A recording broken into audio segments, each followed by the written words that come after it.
দেশজুড়ে গত কয়েকদিনে টানা বৃষ্টিপাত ও পাহাড়ি ঢলে জেলার বাঘাইছড়ি, লংগদু ও বিলাইছড়ি সহ কয়েকটি উপজেলার নিম্নাঞ্চল প্লাবিত হয়েছে। অপরদিকে সাজেকে আটকে পড়া ৪২১ পর্যটককে শুক্রবার ১০ জুলাই সকালে সেনাবাহিনী ও পুলিশের সহযোগিতায় খাগড়াছড়িতে নিরাপদে নিয়ে আসা হয়েছে। টানা বর্ষণ ও পাহাড়ি ঢলে নদ নদীর পানি বৃদ্ধি পাওয়ায় বাঘাইছড়ি দীঘিনালা লংগদু দীঘিনালা সড়কের বিভিন্ন অংশ এবং বাঘাইছড়ি উপজেলার বঙ্গতলী ইউনিয়নের করেঙ্গাতলী ও পৌর এলাকার উঘলছড়ি সড়ক পানিতে তলিয়ে গিয়েছে এবং বাঘাইছড়ি ম্যারিসা দীঘিনালা সড়কের ৩ কিলোমিটার এলাকায় রাস্তা ধসে যাওয়ায় যানবাহন চলাচল সম্পূর্ণ বন্ধ রয়েছে।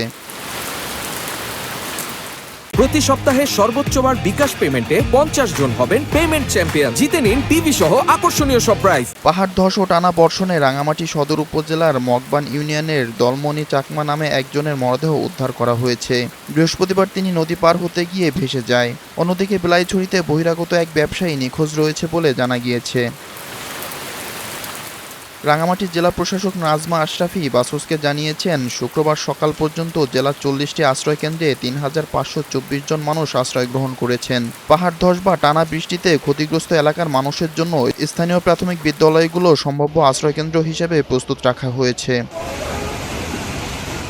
নাজমা আশরাফি আরও জানান, সাজেকে আটকে পড়া ১.৫ শতাধিক পর্যটক গতকাল বৃহস্পতিবার সেনাবাহিনীর সহায়তায় খাগড়াছড়ি পর্যন্ত নিয়ে আসা হলেও আজ শুক্রবার সকালে সাজেকে আটকে পড়া আরও ৪২১ পর্যটককে সেনাবাহিনী ও পুলিশের সহযোগিতায় খাগড়াছড়িতে নিরাপদে নিয়ে আসা হয়েছে। অপরদিকে পাহাড় ধসের ঝুঁকি বেড়ে যাওয়ায় জেলা উপজেলার বিভিন্ন ঝুঁকিপূর্ণ এলাকা থেকে বাসিন্দাদের নিরাপদ আশ্রয়কেন্দ্রে সরিয়ে নিচ্ছে জেলা প্রশাসন। আবহাওয়ার পরিস্থিতি সার্বক্ষণিক পর্যবেক্ষণ করছে জেলা প্রশাসন। যেকোনো জরুরি পরিস্থিতি মোকাবেলায় প্রশাসন, আইন শৃঙ্খলা বাহিনী, ফায়ার সার্ভিস ও সংশ্লিষ্ট সংস্থার সদস্যরা মাঠে কাজ করছেন। ঝুঁকিপূর্ণ এলাকায় বসবাসকারীদের দ্রুত নিরাপদ আশ্রয়কেন্দ্রে যেতে মাইকিং সহ বিভিন্ন মাধ্যমে সতর্ক করা হচ্ছে। দুর্যোগকালীন কোনো জানমালের যাতে ক্ষতি না হয় সেদিকে লক্ষ্য রেখে দুর্যোগের সময় সবাইকে আশ্রয়কেন্দ্রগুলোতে চলে যেতে আহ্বান জানিয়েছে প্রশাসন।